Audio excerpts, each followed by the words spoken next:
সুপ্রভিয়াস আসসালামু আলাইকুম। মৃধা মিডিয়ার পক্ষ থেকে আপনাদের সবাইকে স্বাগতম এবং এখন গুরুত্বপূর্ণ নিউজ নিয়ে আপনার সামনে হাজির হয়েছি, আর সেটা হচ্ছে ইলেকট্রিক কার।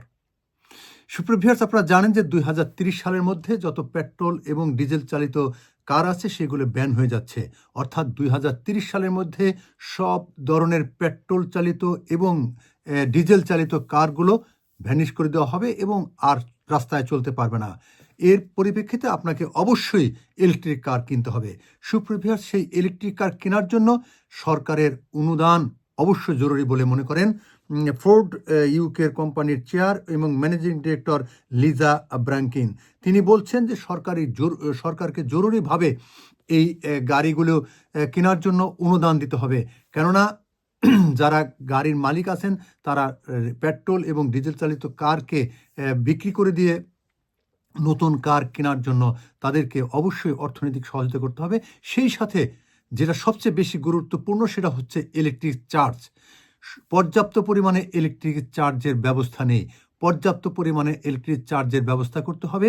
আপনারা জানেন যে টরি সরকার অর্থাৎ কনজারভেটিভ পার্টি তারা বলছিলেন যে 30 সালের মধ্যে খুবই কম সময়, এ সময় আসলে সবগুলো কারকে ভ্যানিশ করে শুধু ইলেকট্রিক এবং ব্যাটারি চালিত কারকে দেওয়া অনেকটা দূর হয়ে যাবে। এই জন্য তারা 30 সালের পরিবর্তে 2035 সাল পর্যন্ত করতে চেয়েছিলেন, কিন্তু লেবার পার্টি বলছেন না।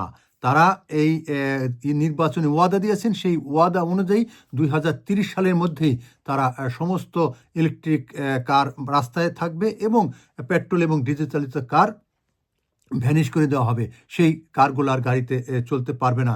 সুপ্রভিয়ার্স আপনারা জানেন যে এই গাড়িগুলো যদি রাস্তায় না চলে তখন কিন্তু এই নতুন যারা গাড়ি কিনবে তাদের অর্থনৈতিক শুরু করে চার্জিং ব্যবস্থা আসলে দুরূহ হয়ে পড়বে।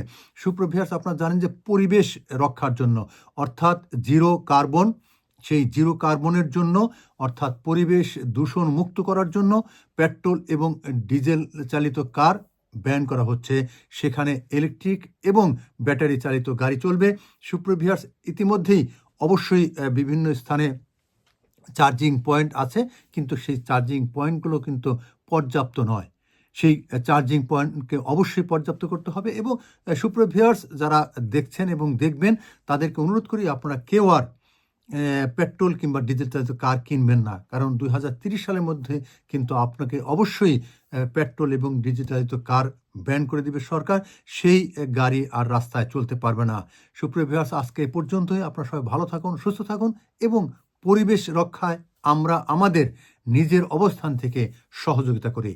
আসুন সবাই মিলে এই পরিবেশকে রক্ষা করি এবং মনে রাখবেন 2030 সালের মধ্যে ব্যান হবে অর্থাৎ নিষিদ্ধ হবে সব ধরনের পেট্রোল এবং ডিজেল চালিত কার। আল্লাহ হাফেজ।